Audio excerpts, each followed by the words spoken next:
अहंकार बूंद नहीं ले पाएगा, और ऐसे, और वो भी पुलाव नहीं, ठोस ऐसे, फिर बांध लो तो पी लो।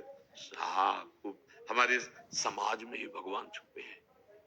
अगर इसकी सेवा कर लेगा तो भगवान को प्रसन्न कर लिया। खूब एकांत में भजन करे और समाज से द्रोह करे, घृणा करे, कभी भगवान नहीं मिलेंगे। इन्हीं में भगवान समाये हुए हैं, सब में उसी का रूप समाया। वही निज प्रभु में देखे जगत के संत करेंगे। बाबा मुझे एक बात पूछनी, मेरे बाबा बौद्ध नाते मन में एक बात है कि एक गुरुजी पति पत्नी को गुरु दीक्षा दे सकें कि ना दे सकें। भगवत मार्ग में, भगवत संबंध में इसका ये उसमें भेद नहीं माना जाएगा कि अगर वो एक गुरु से दीक्षा ले लेते हैं तो गुरु भाई बहन हो गए, ऐसा नहीं। हाँ, ऐसा नहीं है, क्योंकि ये भगवत मार्ग है और पति पत्नी का संबंध लौकिक है और गुरु शिष्य का संबंध अलौकिक है।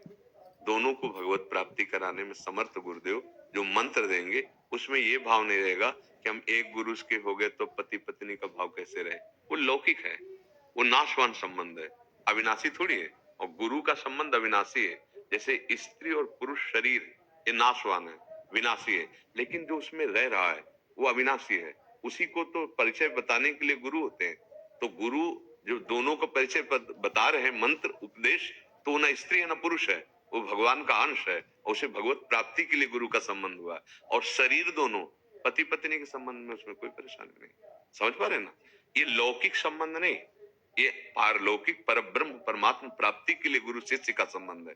वो चाहे पुरुष हो चाहे स्त्री हो, कोई भी हो, वो शरीर हो सकते हैं, शरीर संबंध के व्यवहार हो सकते हैं, लेकिन गुरु का संबंध केवल एक के लिए होता है, वो भगवत प्राप्ति के लिए होता है। और उसमें सबका अधिकार है, पुत्र भी, पुत्री भी, पत्नी भी, पिता भी, चारों एक ही गुरु से दीक्षित होकर भगवत प्राप्ति कर ले, उसमें कोई अंतराय नहीं है कि...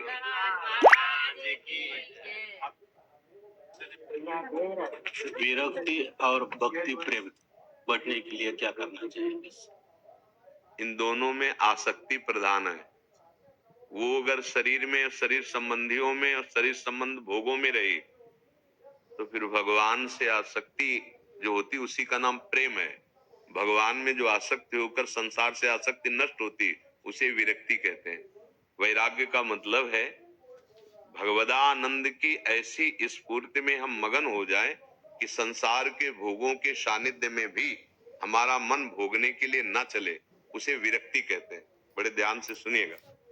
जैसे वमन समझते हो ना, खाने की इच्छा नहीं होगी, ऐसे ही जो भगवान में आनंद का अनुभव करने वाला है वो रमा विलास राम अनुरागी तजत बमन जिम जन बड़भागी। वो बड़भागी जन संपूर्ण भोग विलासिता को भगवदानंद के लिए त्याग देते हैं, उसे विरक्ति कहते हैं। पर वो विरक्ति बिना रस के नहीं आएगी। तन से छोड़ दिया और मन आसक्त है तो दम्भ हो जाएगा, पाखंड हो जाएगा। वो हमें रस से छोड़ना है। इसलिए राम कृष्ण हरि, जय जय राम कृष्ण हरि, विठल विठल पांडुरंगा पांडुरंगा। अब इससे जो रस उत्पन्न होगा वो विषयानंद का नाश कर देगा, आपके अंदर विरक्ति पैदा कर देगा, और जिससे रस मिल रहा है उसमें आसक्ति हो जाएगी। वो है प्रभु। प्रभु में जब आसक्ति होती उसी का नाम प्रेम है। प्रेम जब प्रकट होता है तो प्रभु दूर नहीं रहते, नेत्रों में बस जाते हैं। पी मूर्ति नयनन बसे तेहि रस राहे समाय। ये लक्षण सुन प्रेम के और न कछु सुहाए, और न कछु सुहाए। फिर अपने मद मातो कुटुम देह ते जाए, छूट सभी विधि नातो। जहां जहां पिय की बात सुने हो जत तिन गयनन। हित ध्रुव छिन छिन ले प्रेम जल भरी भरी नयनन। अपने प्यारे की स्मृति में रोता रहता है। प्यारा उसके हृदय में, उसके मन में, उसके नेत्रों में समा जाता है। बस प्रेम प्राप्ति के लिए निरंतर नाम जप करते हुए कोई भी भोग भगवान को समर्पित किए बिना उसका सेवन न करे तो प्रसाद समस्त दुखों का नाश करके प्रेम प्रकाशित करने वाला होता है। शरीर और शरीर संबंधी में ममता यही विष है। इसी ममता को प्रभु में समर्पित कर दो, अमृत हो जाएगी। सबकी ममता ताग बटोरी, मम पद मन ही बांध बर डोरी। भगवान कहते हैं जो तुमने ममता की डोरी फैला रखी है शरीर में, शरीर संबंधियों में, रिश्ते नातों में उसे समेट लो और एकमात्र मेरे चरणों में लगा दो, बस हो गया। इसी को प्रेम कहते हैं। जो सब जगह हम प्रेम फैला दिए है उसे समेटना ही वैराग्य कहते हैं। और जहां लगाना है वहां आसक्ति हो जाए। तद विस्मरणेन परम व्याकुलते थी। एक क्षण भी अपने प्यारे का विस्मरण होने पर हृदय में ऐसी छटपटाहट होने लगे जैसे मछली को जल से निकाल दो तो तड़पड़ाती है, प्राण त्याग देती है। ऐसे अगर एक क्षण अपने पांडुरंगा को भूले, विठल को भूले, रामकृष्ण हरि भूले तो हमारे प्राण व्याकुल होने लगे, तो हमारे अंदर विशुद्ध प्रेम आ जाएगा।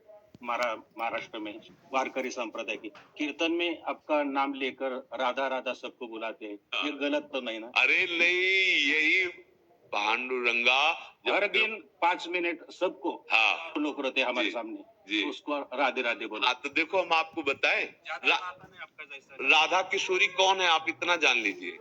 श्री कृष्ण के हृदय का प्रेम जब रूप धारण किया तब वो राधा हुआ। सांद्रानंद घन प्रेम मूर्ति किशोरी। तो जब हम राधा राधा बोलते हैं तो पांडुरंगा श्री कृष्ण ही है ना, द्वारिकाधीश श्री कृष्ण ही है ना, तो वो रोम रोम पुलकित हो जाते हैं। मानो श्री कृष्ण को रिझाने का सहज उपाय राधा राधा राधा। जब श्री कृष्ण को ब्रज की लीला सुनाई गई तो जगन्नाथ जी के रूप में जो विराजमान है, अंग गलित हो गए ठाकुर के प्रेम से। वही जगन्नाथ जी है, वही द्वारिकाधीश है, वही पांडुरंगा है, अंतर नहीं है। जो हमारे प्रभु है वही सुख देने के लिए विविध रूपों में बैठे। तो जब राधा राधा गाओगे तो हमारे प्रभु को सुख मिलेगा। वाणी को बहुत शासन में रखने की जरूरत है। परस्परम कथा सुधारस निमग्न। जब हम 2-4 उपासक मिले तो प्रभु की चर्चा करें, सिद्धांत की चर्चा करें, प्रिया प्रीतम की बात करें, अगर नहीं तो मौन। ये नियम ले लें तो बहुत जल्दी निरपराध वृत्ति हो जाए। जब बोले तो हृदय की ग्रंथि खोले, नहीं तो मौन। बड़ा कठिन है। आनंद जी ठाकुर जी के प्रति वात्सल्य भाव रखते थे। मेरे लाला पुष्ट मार्गी, वात्सल्य भाव। जैसा भाव करोगे वैसे ही। ये था माम प्रपद्यन्ते तास्तते भजाम्य हम। ठाकुर जी के प्रति इनका पुत्र भाव था। मेरा लाला, जैसे नंद बाबा, ठीक ऐसा ही भाव श्री विठलनाथ गोस्वामी जी का। एक बार श्री श्रीनाथ जी को दूध पिला रहे थे। ठाकुर जी ने एक घूंट पिया दूध और कटोरा ऐसे हटाते हुए कहा जय जय, क्या कमी रह गई दूध में? ठाकुर जी ने कहा बहुत मीठा कर दिया, मिश्री बहुत अधिक डाल दी, मुझसे पिया नहीं जाता। बड़ी मनोहार करी, आज पी लो कोई बात नहीं, क्योंकि पुत्र भाव है। ठाकुर जी ने बड़ा ऐसे करते हुए पिया।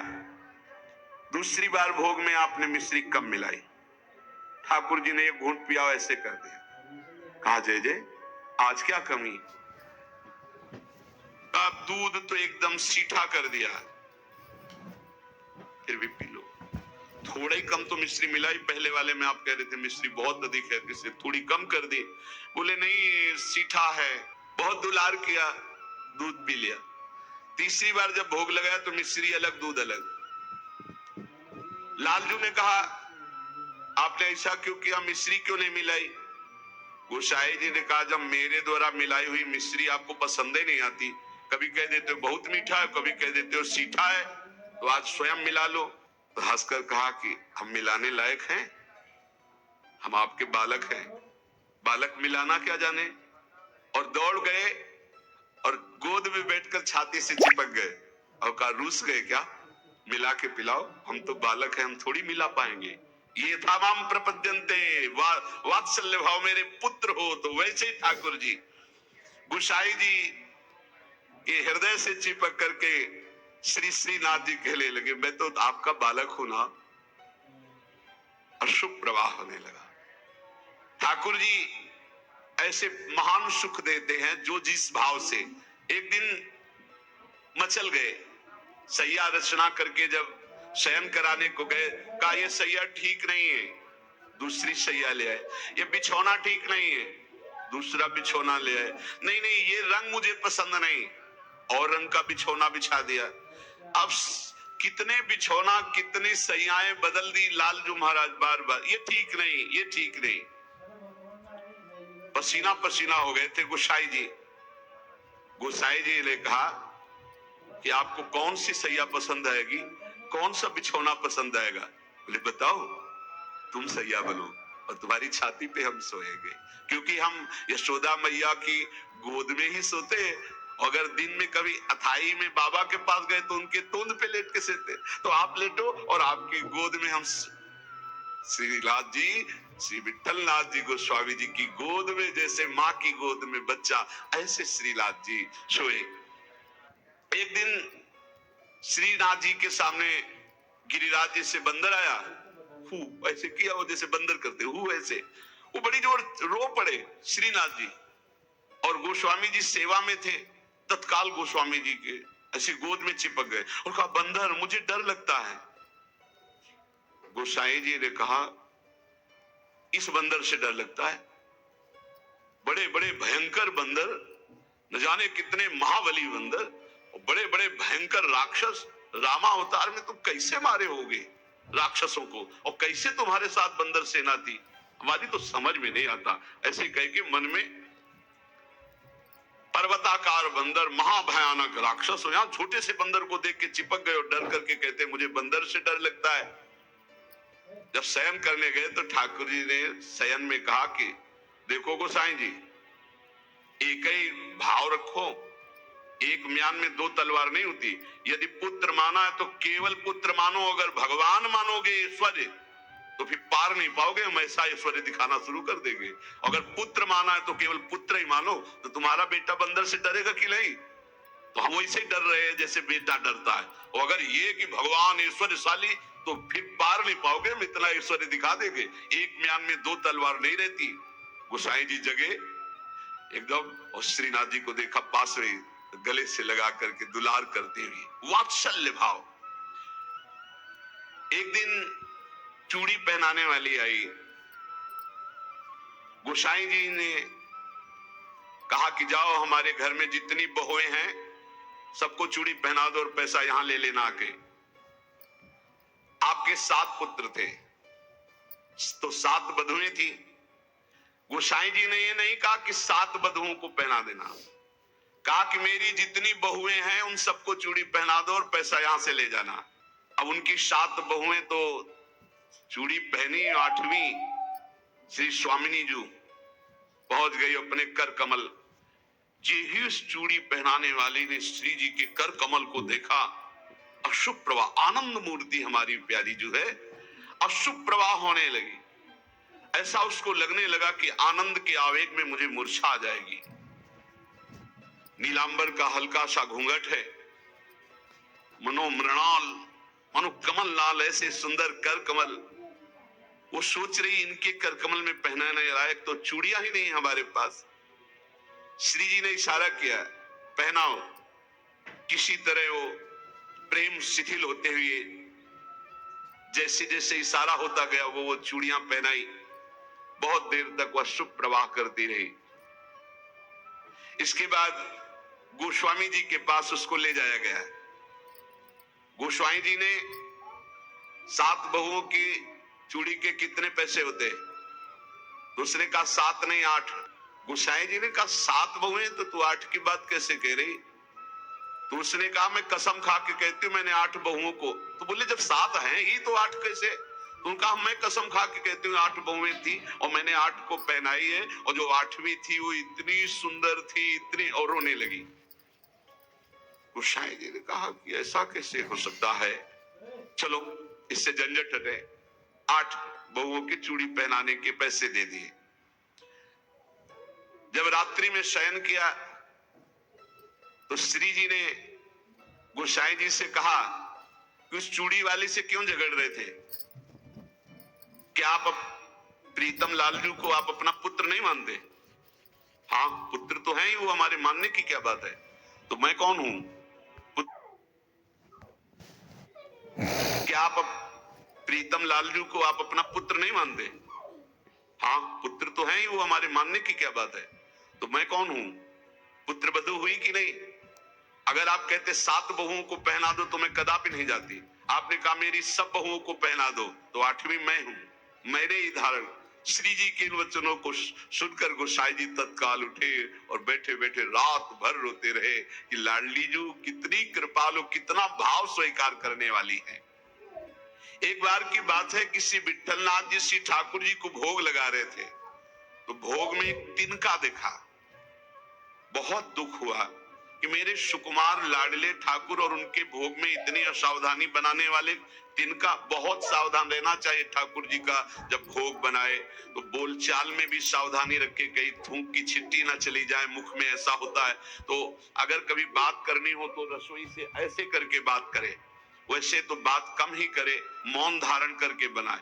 क्योंकि अगर हम पद जोर जोर से गाएंगे या बात करेंगे तो हमारे मुख से थूक की छिट्टी ठाकुर जी के भोग सामग्री जो बन रही है उसमें गिरना हो सकता है।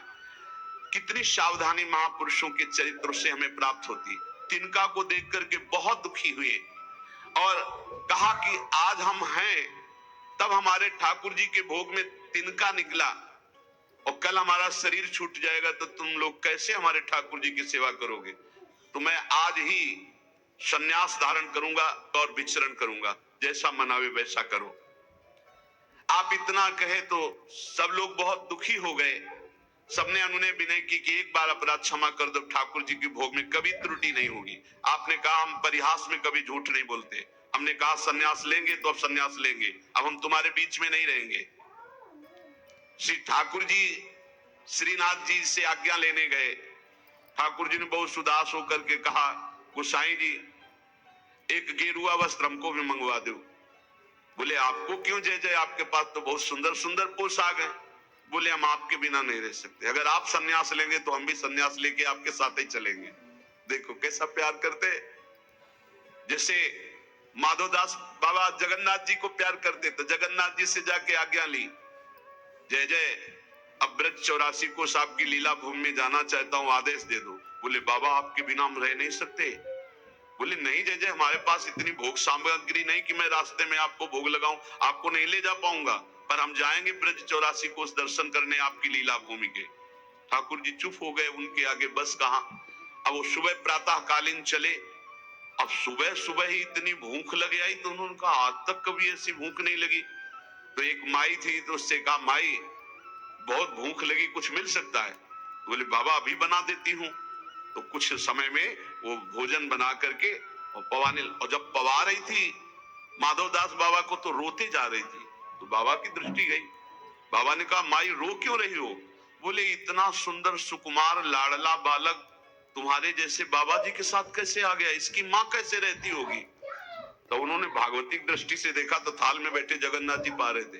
बोले इसीलिए भूख लग रही थी, हमें पता क्या कि तुम्हें भूख लग रही, तुम क्यों साथ। बोले बाबा मैं नहीं रह पाऊंगा आपके। ये जरा प्यार देखो ठाकुर जी का। कह रहे बाबा मैं नहीं रह पाऊंगा। ऐसे ही श्रीनाथ जी गोसाई जी से कह रहे कि एक गेरुआ वस्त्र हमको भी मंगा दो, अगर आप संन्यास लोगे तो हम भी संन्यास ले लेंगे। गोसाई जी आपके बिना हम नहीं रह सकते। गोसाई जी ने गले से लगा लिया। तो कहा गले से लगा लिया तो मेरी बात मानो, अब तुम्हें संन्यास नहीं लेना। बोले जैसी आपकी आज्ञा। बोले सेवा में त्रुटि अगर हो रही तो मुझे दुख नहीं तो तुम्हें दुख क्यों हो रहा है। तो बोले तुम्हें दुख हो या ना हो, आप मेरे पुत्र हो, मेरे को दुख होता है कि मेरे लालन के भोग में तिनका कैसे आ गया। भाव समझिए। श्री विठलनाथ गोसाई जी स्वयं सेवा में सावधानी पूर्वक, पर कभी कभी अगर त्रुटि हो जाए सेवा में तो बहुत ही असंतुष्ट हो। ये ध्यान रखने का विषय है कि हम केवल विग्रह की पूजा नहीं कर रहे, साक्षात श्यामा श्याम विराजमान है, साक्षात श्री जी विराजमान। हम जल पिवाएं तो उसी भाव से, भोग लगावें तो उसी भाव से, पोशाक पहरावें तो उसी भाव से। श्री गोस्वामी जी शयन करते थे गोकुल में आकर, और नित्य प्रति श्री श्रीनाथ जी की सेवा में आते। यहाँ जतिपुरा गोवर्धन में श्रीनाथ जी विराजमान थे, तो आप घोड़े पे चढ़ करके आते थे। यदि कहीं आने में कुछ विलंब हो जाए तो अन्य सेवा चाहे कोई कर ले, पर आरती आप ही रोज करते थे, आरती सेवा आप ही करते थे। आज भी बल्लभ कुल में नियम चला आ रहा है कि और ठाकुर सेवा तो सब मिलके करेंगे, लेकिन आरती गोस्वामी वंशज ही करेंगे। श्री ठाकुर जी की अक्षुण्ण सेवा गोस्वामी जी अपने बालक के समान मानकर करते हैं। जो भगवननिष्ठ सदाचारी पुरुष होते हैं तो उनका प्रभाव सबके ऊपर पड़ता है। उस समय भक्ति का वातावरण एक बन चुका था, जिसको देखो सब भगवान की भक्ति में निमग्न। कृष्णदास जी ने क्या किया कि जो गोपीनाथ जी गोलोक गमन हो गया था, तो उनकी पत्नी और उनके पुत्र पुरुषोत्तम जी अभी छोटे थे, उनसे बात की और गद्दी पर पूरा अधिकार कर लिया। पुरुषोत्तम है ही, क्योंकि उनके पिता गोपीनाथ जी अधिकारी थे, और हटा दिया श्री विठलनाथ जी को। और हटा ही नहीं दिया, पूरी सेवा से हटा दिया कृष्णदास अधिकारी जी ने। पुरुषोत्तम जी को गद्दी पे बैठा दिया, उनकी मां को समझा बुझा करके दस्तखत करवा लिए और श्री विठलनाथ गोस्वामी जी को हटा दिया। श्रीनाथ जी की सेवा मतलब आना भी बंद करवा दिया। ऐसा नहीं करना चाहिए था, एक बहुत बड़ा अपराध बन गया। और बहुत बड़े महापुरुष हैं कृष्णदास जी, कोई साधारण नहीं। आगे उनके कवि चरित्र का श्रवण करना, इतने बड़े महापुरुष। गोसाई जी को सब अधिकार छिन जाने का कष्ट तो नहीं हुआ, पर सेवा छूट जाने का बहुत कष्ट हुआ। और महापुरुषों के हृदय में किसी भी तरह का यदि कष्ट हो गया तो उससे फिर भगवान बर्दाश्त नहीं करते। आपको बहुत क्लेश हुआ, श्रीनाथ जी का दुलार छूट गया, सेवा छुटवा दी कृष्णदास अधिकारी ने। आप बारासोली में जाकर रहने लगे, पर बहुत दुखी अंदर से। और दूर तक वहां तक आते जहां श्रीनाथ जी की ध्वजा दिखाई देती है, वहां से साष्टांग दंडवत करके बहुत एकाग्रता पूर्वक ऐसे देखते मंदिर की तरफ, रोने लगते श्री विठलनाथ जी। ये बहुत बड़ी हानि का विषय, बहुत बड़ी हानि का विषय। गुरुजनों से विरोध करने का मतलब है सर्वस्व का नाश, चाहे जितना बड़ा भी कोई तपस्वी भजनानंदी हो।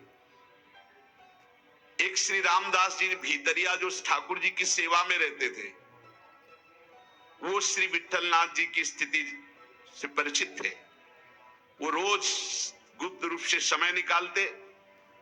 यद्यपि श्री कृष्णदास जी ने उनको भी मना कर दिया था, पर वो जाते और गोसाई जी को श्री लालजू का बीड़ा प्रसाद देते। बीड़ा प्रसाद आंखों से ऐसे रख करके खूब रुदन करते श्री विठलनाथ जी। ये बहुत बड़ा अपराध है, बहुत बड़ा अपराध।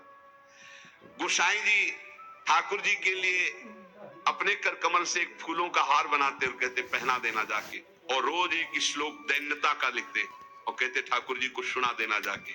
श्री रामदास जी नित्य प्रति आकर वो फूलों का हार और ठाकुर जी को एक श्लोक सुनाते, ठाकुर जी को फूलों का हार पहनाते, और ठाकुर जी रोज एक पान की बीड़ी देते जो उनको जाके देते और उनको प्रणाम करते। एक दिन ठाकुर जी ने संदेश में कहा कि गोसाई जी से कह दो मेघ तो समय पर बरसेगा, तुम दुखी क्यों हो रहे हो? मेघ तो समय आने पर बरसेगा, तुम दुखी क्यों हो रहे हो? विठलनाथ जी के सामने जब जाकर रामदास जी ने कहा मेघ तो समय पे बरसेगा, आप दुखी क्यों हो रहे हो? लालन ने ऐसा कहा है। तो विठलनाथ जी ने कहा कि मेघ तो समय पे बरसेगा, पर चातक अपनी टेक पुकार क्यों छोड़ेगा? चातक तो रटता ही रहेगा। बहुत सुंदर बात। अगर चातक अपनी रटन छोड़ दे तो चातक कैसा? मेघ तो समय पे बरसेगा, वो बरसे, लेकिन चातक अपनी रटन नहीं छोड़ सकता। मेरी रटन घटने वाली नहीं, मैं तो रो रो कर आपको पुकारता ही रहूंगा। चातक रटन घटे घट जाई, बढ़े प्रेम सब भांति भलाई। विठलनाथ जी के इस दुख को अकबर बादशाह ने सुना। उसने तत्काल आदेश किया और कृष्णदास जी को बंदी बना के जेल में डाल दिया, और गोसाई जी को विरुद्ध आचरण किया, इसलिए उनको कठोर दंड कृष्णदास जी को बादशाह अकबर ने। जब गोसाई जी को पता चला तो गोसाई जी ने अन्न जल त्याग दिया और कहा जब तक सम्राट अकबर सादर कृष्णदास जी को, ये देखो महापुरुषों का हृदय, सादर कृष्णदास जी को नहीं छोड़ते तब तक मैं अन्न जल भी नहीं पाऊंगा। जब बादशाह अकबर को ये पता चला कि गोसाई जी ने अन्न जल त्याग दिया तो सादर कृष्णदास जी को पुनः छोड़ दिया। कृष्णदास जी को जब ये पता चला कि गोसाई जी मेरे लिए अन्न जल छोड़ दिए, तब गोसाई जी के पास आए और चरणों में गिरे और कहा मुझे आपके प्रभाव का पता नहीं था, क्षमा कीजिए। कृष्णदास जी ने पारासौली में आकर गोसाई जी के चरण पकड़ लिए। गोसाई जी गंभीर हो गए। महापुरुष अगर डांट दे तो बच गए आप, और गंभीर हो गए तो पिट गए आप, बस इतना समझ लो। गंभीर इसलिए हो गए कि तुमने लालन की सेवा छुड़वा दी, सब ठीक है, लेकिन लालन की से दूर रखा, दर्शन नहीं, सेवा नहीं, इसलिए गंभीर। विठलनाथ गोसाई जी को पूर्व सेवाधिकार प्राप्त हो। श्री कृष्णदास जी का अंतिम लीला जानते हो कैसे हुई? कुआं में पैर फिसल गया और गिर के मरे और प्रेत बने, इसी अपराध के कारण। बहुत सावधान। इतने बड़े महापुरुष हैं, उनका चरित्र है कृष्णदास जी का, बहुत बड़े महापुरुष हैं, लेकिन अपने गुरु से अपराध बन गया। गुरुवंश गुरु स्वरूप ही है, अपराध बन गया तो प्रेत योनि को, पैर फिसल गया, कुएं में गिरे और उनके प्रेत योनि को प्राप्त हुए। अकबर क्यों कृपालु था, क्यों श्रद्धा करता था विठलनाथ जी गोस्वामी के ऊपर? एक बार श्री यमुना जी में स्तोत्र का गायन का, कंचन वर्ण तेज चमकता हुआ विठलनाथ गोस्वामी जी का, तो स्नान करके यमुना जी की आराधना कर रहे थे, तो उधर नौका में जल विहार करते हुए इसकी बादशाह की कोई हिंदू बेगम होगी, तो वो दूर से देखा कि तेजस्वी तो भगवान के समान है। नौका समीप ले गई, उतर कर चरणों में बंदन किया। विठलनाथ गोस्वामी जी को देखकर उसे पक्का लगा कि ये जो आशीर्वाद दे देंगे तो पक्का। तो उन्होंने कहा कि आपसे मैं एक ही आशीर्वाद चाहती हूं कि मेरे बादशाह मेरे अनुकूल रहें। हर पत्नी यही चाहती है। आप कृपा करके कोई ऐसा जंतुर बांध दीजिए, कोई मंत्र बता दीजिए, कोई उपाय बता दीजिए कि बादशाह सलामत हमारे बस में रहे, हमारे अधीन रहे। आपने मुस्कुरा दिया कि मैं एक जंतुर देता हूं, इससे बादशाह तुम्हारे अधीन रहेंगे, और दोहा लिख करके भुजा में बांध दिया। यंत्र मंत्र और तंत्र को भूल करो जनि कोय, पति कहे सो कीजिए वो आप ही बस होए। ये दोहा लिख करके दूर से गुप्तचर लगे रहते थे। गुप्तचर ने कहा कि विठलनाथ गोस्वामी जी ने कोई जादू टोना करके आपकी हिंदू बेगम की बाह में जंतुर बांध दिया है। तत्काल आया, जब वो महल तोड़ दिया जंतुर, और उसे कहा खोला जाए, खोला गया। और जब ये दोहा पढ़ा कि यंत्र मंत्र और तंत्र को भूल करो जनि कोई उपाय मत करो, ये यंत्र तंत्र मंत्र जंतर वाला, पति की आज्ञा में रहो, इसी से पति अधीन हो जाएगा। जब ये दोहा पढ़ा कि पति की आज्ञा का पालन रूप परम बल है जो पति को अधीन कर लेता है, बहुत प्रसन्न हुआ। कहा इसी समय मुझे विठलनाथ गोस्वामी के चरणों में जाके प्रणाम करना है और उनके दर्शन करने।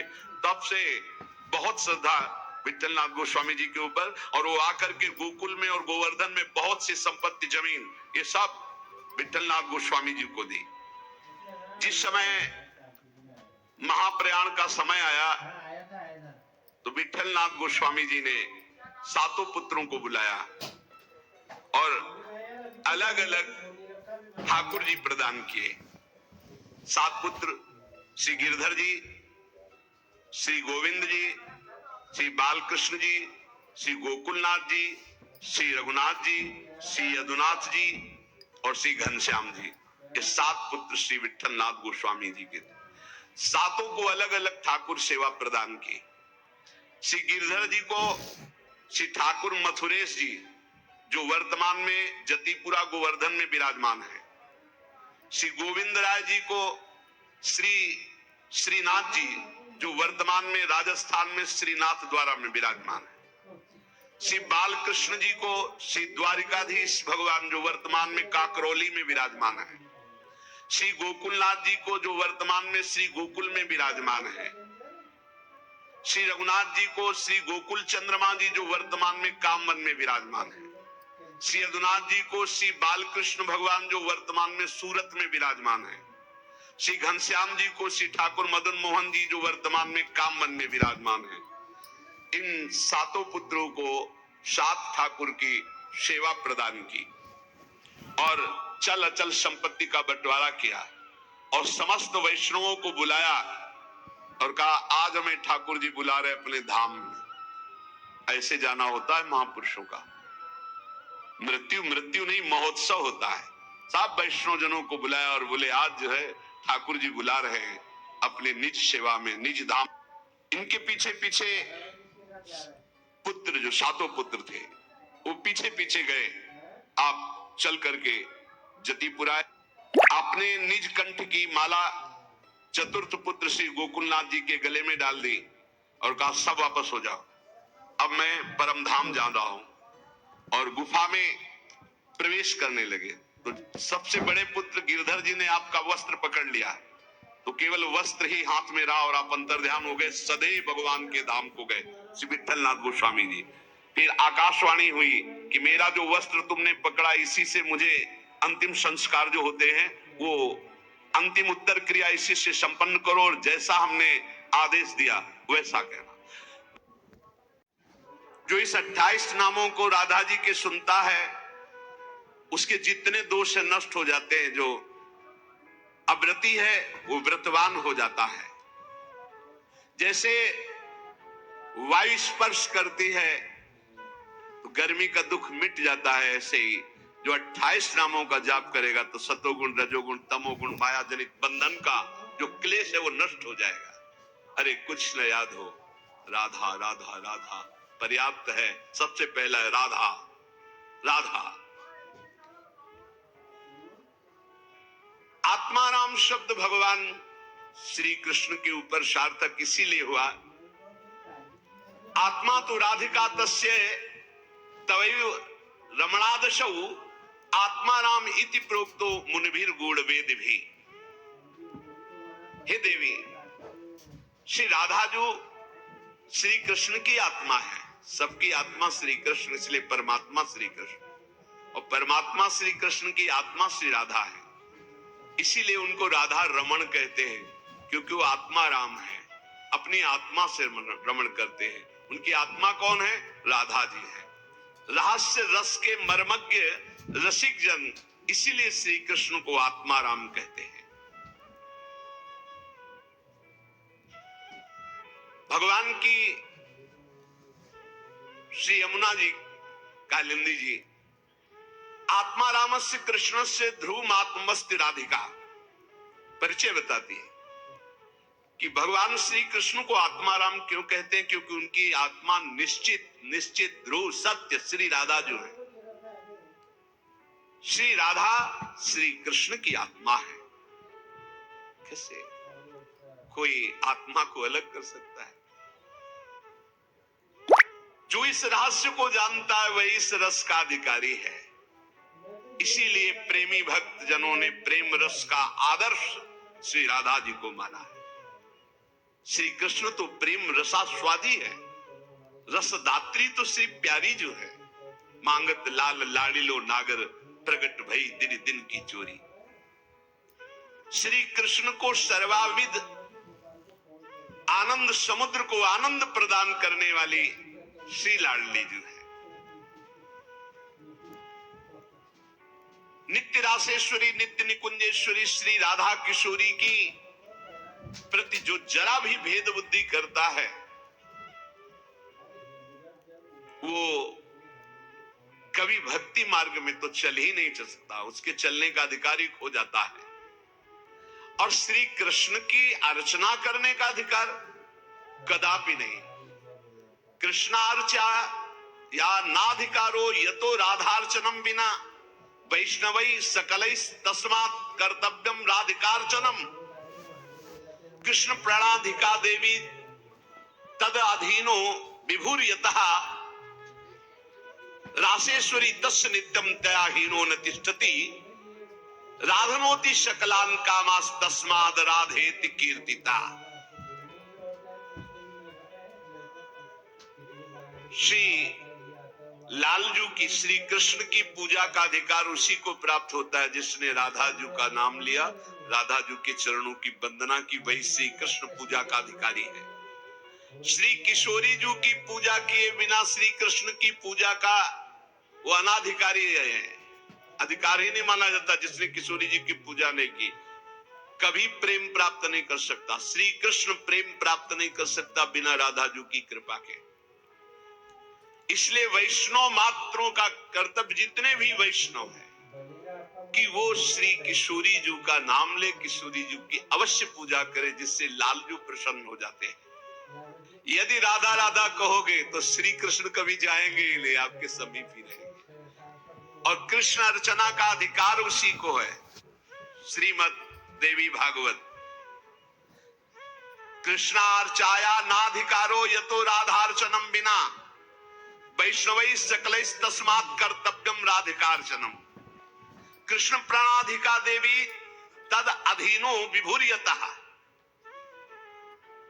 श्री राधा श्री कृष्ण की प्राणों की अधिष्ठात्री देवी है। कारण भगवान श्री कृष्ण राधा के अधीन है। ये रासेश्वरी भगवान रास बिहारी को अपने अधीन किए हुए हैं। इनके बिना भगवान की सत्ता ही नहीं है। कैसे, कौन सा ज्ञान प्राप्त किया जाता है शास्त्रों से, जिससे ऐसे महामहिम महिमा को न जान करके हम इधर उधर भटकने लगते हैं, संकटों में फंस जाते हैं, हमारी बुद्धि संशयों में फंस जाती। संशय संकट है। श्री राधा के बिना भगवान की सत्ता ही नहीं। शिव से मात्रा हटा दो, शक्ति हटा दो, क्या बचा? 100।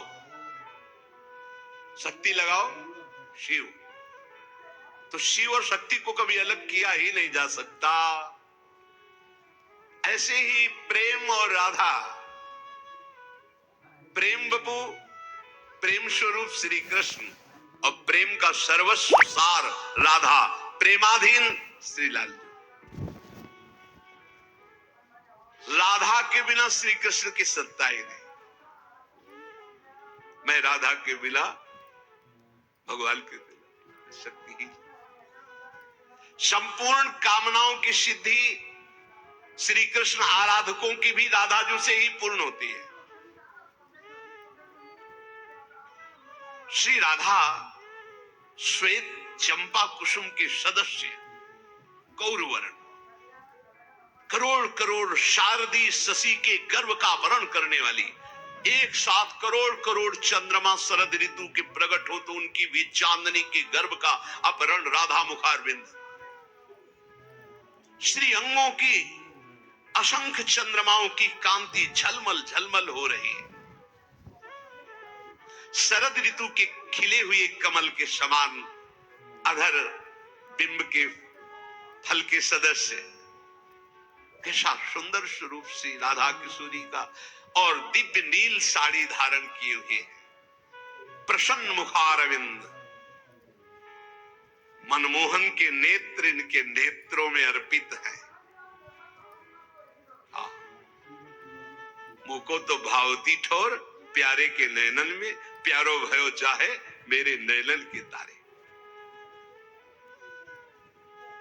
श्री स्वामिनी जी, नमस्ते परमेशानि रास मंडल वासिनी, रासेश्वरी नमस्ते स्तु कृष्ण प्राणाधिक प्रिये, नमस्त्रैलोक्य जननी प्रसीद करुणार्णवे, ब्रह्म विष्णवाद भीर देवैर वंद्यमान पदाम्बुजे, नमः सरस्वती रूपे नमः सावित्री शंकरी, गंगा पद्मावनी रूपे षष्ठी मंगल चंडिके, नमस्ते तुलसी रूपे नमो लक्ष्मी स्वरूपिणी, नमो दुर्गे भगवती नमस्ते सर्वरूपिणी, मूल प्रकृति रूपाम त्वाम भजामः करुणार्णवाम, संसार सागरादस्मात् दुद्धराम दयाम कुरु।